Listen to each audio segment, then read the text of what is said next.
안녕하세요. 낙성대에 있는 요양보호사 교육원 조교수입니다. 요양보호사 시험 대비 37회 기출문제 풀이를 준비했습니다. 37회 기출문제를 풀면서 내용 설명도 해드립니다. 필기 1부 시작합니다. 자, 1번 문제입니다. 노인부양 문제의 개선 방향으로 옳은 것은? 자, 1번 자녀에게 부담을 부과한다. 2번 노인부양을 가족의 문제로 한정한다. 3번 소득 재분배를 위해 기초연금을 축소한다. 4번 사회보험제도를 통해 세대 통합을 증진한다. 5번 돌봄 서비스에 대한 국가의 책임을 축소한다. 답을 한번 찾아보세요. 네, 정답은요 4번이죠. 사회보험제도를 통해서 세대 통합을 증진한다. 그리고 그 이후에 또 뭐가 있을까요? 사회와 가족의 협력, 또 노인의 개인적인 대처, 또 세대 간의 갈등 조절, 노인 복지 정책 강화 등을 들 수 있겠습니다. 2번 문제입니다. 노화에 따른 노년기 특성으로 옳은 것은? 자, 1번 유대감이 감소된다. 2번 조심성이 감소된다. 3번 우울증 경향이 감소된다. 4번 정서적 의존성이 감소된다. 5번 친근한 사물에 대한 애착이 감소된다. 자, 정답을 찾아보세요. 정답은요 1번이죠. 유대감이 감소된다. 나머지 2번, 3번, 4번은 감소가 아니라 증가죠. 그러면 다시 한번 살펴보면 노년기의 특성은 유대감이 감소되고 조심성은 증가가 되고 우울증 경향도 증가되죠. 정서적 의존성도 증가가 됩니다. 친근한 사물에 대한 애착심이 강하게 되죠. 그래서 정답은 1번 유대감이 감소된다입니다. 자, 3번 문제입니다. 국민의 질병 및 건강 증진에 대하여 보험급여를 제공함으로써 국민보건 향상과 사회보장 증진에 기여하는 제도는? 자, 1번 국민연금보험제도, 2번 긴급복지지원제도, 3번 국민건강보험제도, 4번 산업재해보상보험제도, 5번 국민기초생활보장제도. 자, 뭘까요? 정답은요 3번이죠. 국민건강보험제도입니다. 이 문제는 처음 출제됐는데 이제 사회보험에 대한 설명에 네모 박스로 나와 있는 내용이죠. 국민의 질병 및 건강 증진에 대해서 보험급여를 제공함으로써 국민보건건강과 사회보장 증진에 기여하는 것, 국민건강보험제도입니다. 4번 문제입니다. 다음에서 설명하는 복지시설 유형인데, 자, 내용이 보세요. 신체적 정신적 장애로 어려움을 갖고 가정에서 생활하는 노인에게 각종 편의를 제공하여 지역사회 안에서 안정된 노후를 영위하도록 한다. 자, 1번 양로시설, 2번 방문요양, 3번 노인요양시설, 4번 노인복지주택, 5번 노인공동생활가정. 답을 찾아보세요. 정답은요 2번 방문요양이죠. 자, 이 내용을 보면 가정에서 생활하는 노인이란 말이 있죠. 지역사회 안에서, 그러니까 내 집에서 어르신이 건강이 안 좋을 때 제공하는 서비스. 여기서 뭐가 있나요? 방문요양 2번입니다. 이걸 다 통틀어서 뭐라고 그래요? 재가 노인복지시설이라고 얘기하죠. 재가 있을 때 집가자, 재가 노인복지시설 중에 방문요양이 해당이 된다고 보시면 되겠습니다. 5번 문제입니다. 장기요양 기간의 비용 청구 및 재원에 관한 설명으로 옳은 것은? 자, 1번 국가는 보험료 예상 수입액의 20%를 부담한다. 2번 장기요양 기관은 본인 부담분을 보건복지부에 청구한다. 3번 장기요양 보험료와 건강보험료는 통합회계로 관리한다. 4번 장기요양 기관은 의료급여 수급권자의 급여 비용을 전액 부담한다. 5번 국민건강보험공단은 급여 비용을 연 1회 장기요양 기관에 지급한다. 자, 정답 한번 찾아보세요. 정답은요 1번이죠. 국가는 보험료 예상 수입의 20%를 부담하는 거 맞고요. 자, 2번부터 살펴보면 장기요양 기관은 본인 부담금을 누구에게 청구하나요? 예, 본인에게 청구를 하게 되어 있죠. 그 다음에 3번 장기요양료와 건강보험료는 독립회계로 관리를 하게 돼. 통합이 아니라 통합 징수하고 독립회계가 맞겠고요. 자, 4번은 자, 의료수급권자의 급여 비용은 누가 부담을 하나요? 국가와 지방자치단체. 장기관 기관이 아니죠. 그게 틀렸습니다. 자, 5번은 급여 비용은 연 1회가 아니라 월 1회가 되겠습니다. 6번입니다. 요양보호사가 동기유발자로서 역할을 수행한 경우는 무엇이냐? 1번 대상자의 복약 여부를 면밀히 관찰한다. 2번 대상자의 심리적 문제를 가족에게 알린다. 3번 숙련된 기술로 질 높은 서비스를 제공한다. 4번 대상자 스스로 신체활동을 하도록 격려한다. 5번 대상자의 말을 결정하여 신뢰관계를 형성한다. 자, 정답을 찾아보세요. 정답은요? 4번이죠. 대상자 스스로 신체활동을 하도록 격려한다. 이게 동기유발자로서의 역할이고요. 자, 1번부터 살펴보면 대상자의 복약 여부를 관찰하는 건 뭘까요? 관찰자의 역할일 테고, 두 번째 심리적 문제를 가족에게 알리는 거는요, 정보 전달자의 역할이죠. 자, 3번 숙련된 기술로 질 높은 서비스를 제공하는 거는요, 숙련된 수발자의 역할이고, 그 다음에 5번 대상자의 말을 결정해서 신뢰관계를 형성하는 말벗과 상담자의 역할. 결국 1, 2, 3, 4, 5번이 다 역할은 맞는데 문제에서는 동기유발자의 역할을 물어봤기 때문에 정답은 4번 신체활동하도록 격려하는 것, 요게 답입니다. 요 6번과 같은 문제는 아주 자주 나오는 문제죠. 7번입니다. 요양보호 서비스의 목적으로 옳은 것은 1번 신체 기능 증진을 지원한다. 2번 가족의 일상생활을 지원한다. 3번 심리상담 서비스를 제공한다. 4번 일자리 프로그램을 연계한다. 5번 여가활동 프로그램을 평가한다. 정답을 찾아보세요. 정답은요? 1번이죠. 신체 기능 증진을 지원하고 또 삶의 질 향상을 기원하는 것이 바로 요양보호 서비스의 목적이 되겠습니다. 8번 문제입니다. 다음과 같은 경우 대상자가 침해받은 권리는, 자, 대상자가 뭐라 그랬냐면 전화로도 말씀드렸듯이 시설장이 이 시설에서는 개인 물품을 설치하거나 이용하는 것을 허용하지 않습니다. 이렇게 얘기를 했어요. 자, 요거 1번 신체 구속을 받지 않을 권리, 2번 충분한 정보를 제공받을 권리, 3번 차별 및 학대를 받지 않을 권리, 4번 사생활과 비밀 보장에 관한 권리, 5번 개별화된 서비스를 제공받고 선택할 권리. 답을 찾아보세요.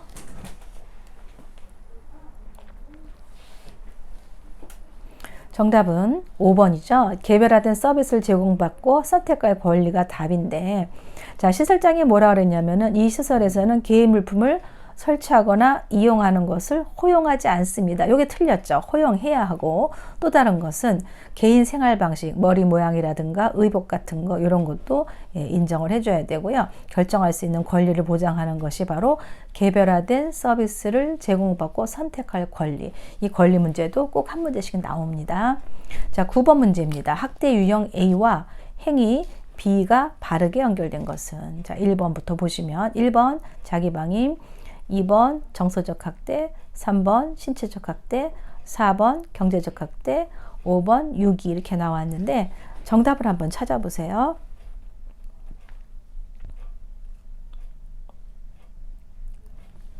정답은요? 4번 경제적 학대, 유언장의 서명을 변조한다가 답인데, 자, 1번부터 보겠습니다. 가출해도 찾지 않는다. 이거는 어떤 학대 유형이죠? 방임이죠. 방임입니다. 2번은 치료를 받지 못하게 하는 것, 요것도 방임이죠. 낯선 장소에 혼자 두는 거는요, 유기에 해당합니다. 식사를 제공하지 않는 것, 방임에 해당하죠. 그래서 정답은 4번 경제적 학대의 유언장의 서명을 변조한다가 답입니다. 10번입니다. 대상자로부터 성희롱을 당했을 때 요양보호사의 대처 방법은 1번 대상자를 다른 기관에 의뢰한다. 2번 대상자에게 감정적으로 대응한다. 3번 관리 책임자에게 피해 사실을 알린다. 4번 대상자가 받을 불이익에 대해 설명한다. 5번 대상자의 행동에 대해 가족에게 항의한다. 정답을 찾아보세요. 정답은요? 3번이죠. 관리 책임자에게 피해 사실을 알린다. 1번부터 보시면 대상자를 기관의 담당자에게 보고하지 다른 기관에 의뢰한다가 아니고 2번 적은 감정적으로 대응을 삼가한다죠. 4번은 불이익이 있으면 안 되는 거고요. 5번은 가족에게 항의하는 게 아니라 사정을 이야기하고 시정해 줄 것을 요구하는 게 그 대처 방법이라고 하겠습니다. 11번 문제입니다.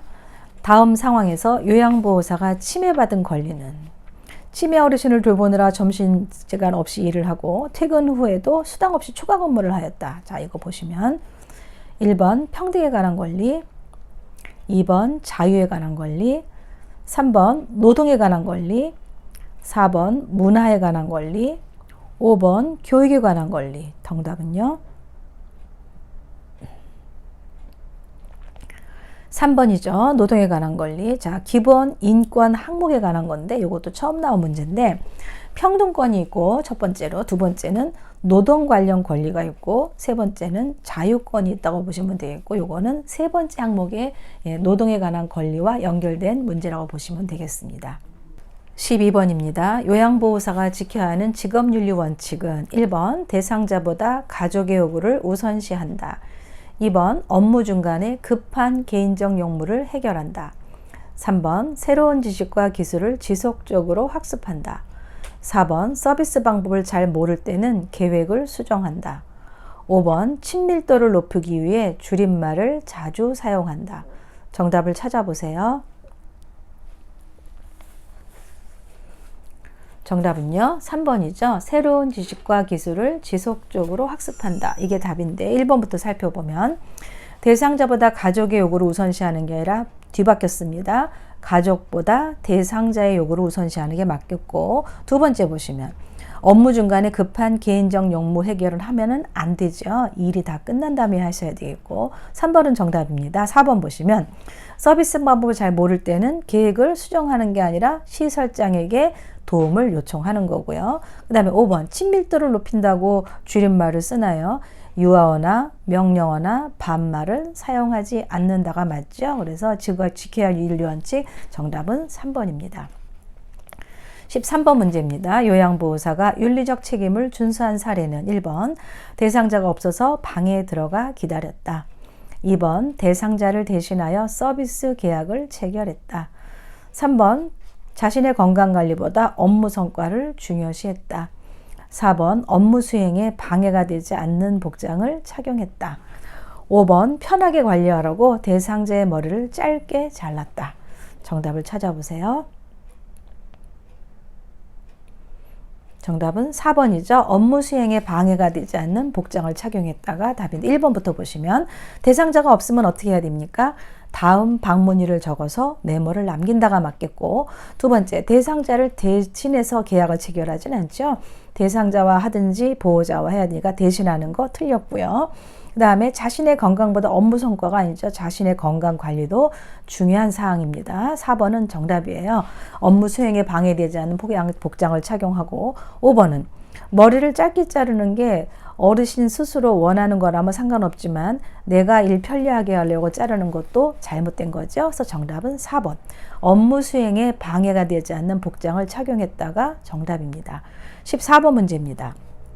다음 방문 요양 상황에서 요양보호사의 대처 방법은 보호자가 어머니가 욕창이 너무 심하시니 욕창 관련 의료용품을 구매해 주세요 라고 했을 때 요양보호사의 이제 대처하는 방법입니다. 자, 1번 제가 볼 때는 상태가 심하지 않아요.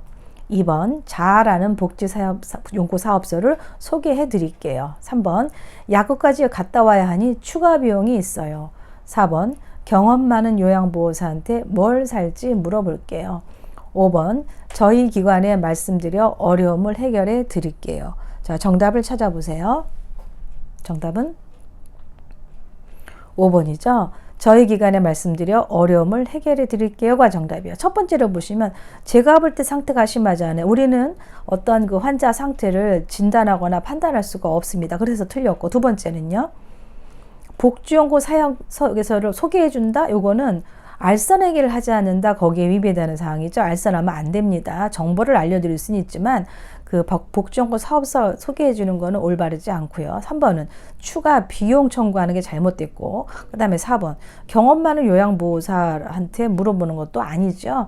기관에 말을 해서 거기서 해결하도록 해야 되는 게 우리가 대처하는 방법입니다. 그래서 14번의 답은 5번 저희 기관에 말씀드려 어려움을 해결해 드릴게요가 정답입니다. 15번 문제입니다. 대상자가 유효기간이 지난 영양제를 버리지 못하게 할 때 요양보호사의 대처 방법은 1번 최대한 빨리 드시면 말한다.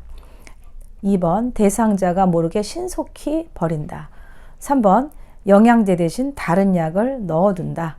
4번 보호자가 지켜보는 앞에서 정리한다. 5번 가족에게 새로운 영양제 구입을 청구한다. 자, 정답을 찾아보세요. 정답은 4번이 되겠죠. 보호자가 지켜보는 앞에서 정리하는 거 우리가 임의적으로 하시면 안 됩니다. 자, 16번 문제입니다. 몸에 감염된 대상자를 안전하게 돕는 방법으로 옳은 것은 자, 1번 감염 부위를 만져보아 열감을 확인한다. 2번 오염된 속옷은 찬물로 세탁한 후 말린다. 3번 매일 아침 가려운 부위에 연고를 발라준다. 4번 세탁이 어려운 침구는 다리미로 다린 후 사용한다. 5번 대상자와 접촉한 후 24시간 내에 예방접종을 맞는다. 자, 정답을 찾아보세요. 정답은요 4번이죠. 세탁이 어려운 침구는 다리미로 다린 후 사용한다가 맞겠고, 자 2번도 보시면 오염된 속옷을 찬물로 세탁한 게 틀리죠. 뜨거운 물로 10에서 20분간 세탁하고 건조한 후에 3일 정도는 사용하지 않는다 이렇게 얘기 나와 있죠. 그래서 매일 아침 가려운 부위가 아니고 3번의 내용입니다. 목에서 발끝까지 온몸에 도포를 하는 게 맞겠고요. 그 다음에 5번 내용 보시면 대상자 접촉한 후 24시간 내가 아니라 증상 유무에 관계없이 동시에 치료를 해야 되는 내용이 몸과 관련된 내용이라고 보시면 맞겠습니다. 그래서 여기서 정답은 세탁이 어려운 친구는 다리미로 다린 후 다리미로 소독을 한 후 사용한다 이런 의미로 받아들이시면 될 것 같아요. 17번 문제입니다. 결핵 대상자를 돌볼 때 감염을 예방하는 방법으로 옳은 것은 1번 대상자가 완치될 때까지 격리한다. 2번 대상자와 접촉했을 때 결핵 검사를 받는다. 3번 대상자와 접촉하기 전에 결핵약을 복용한다. 4번 대상자의 옷은 산성세제로 세탁하여 멸균한다. 5번 결핵 감염을 예방하기 위해 오염된 음식 섭취에 주의한다. 정답을 찾아보세요. 정답은요 2번이죠. 대상자와 접촉했을 때 결핵 검사를 받는다가 정답이고 1번부터 살펴보면 대상자가 완치될 때까지 격리하진 않죠. 예, 비전염성으로 되면 약물을 드셔서 비전염성이 되면 일상생활 하게 합니다. 그래서 그게 틀렸고 2번은 정답이에요. 결핵 검사 받아야 되죠. 그 다음에 3번은 접촉하기 전에 이게 틀렸어요. 결핵약을 복용하는 것은 결핵 판정이 내렸을 때 복용을 하는 거니까 3번의 내용 그래서 틀렸고, 자 4번을 보시면 산성세제로 세척하는 게 아니라 산성에는 오히려 잘 견디고 햇빛에 약하기 때문에 직사광선에 취해서 일광 소독이 중요한 걸로 우리 교재 보면 나와 있죠. 그래서 산성세제가 틀렸고요. 자 5번은 결핵 감염 예방을 위해서는 어떻게 해요? 술과 흡연을 피하고 충분한 영양 상태를 유지하고 면역을 유지해서 건강 상태를 잘 관리하면 그게 예방이고요. 오염된 음식 하면은 뭐가 생각이 나나요? 오히려 이제 그 바이러스성이라든가 아니면 세균성의 장염 같은 거 연결이 되겠죠. 그래서 여기서 정답은 2번 대상자와 접촉했을 때 결핵 검사를 받는다가 답입니다. 여기까지가 필기편 풀이였습니다. 자세한 내용은 제가 명시해드린 교재 페이지를 참고하시기 바랍니다. 감사합니다.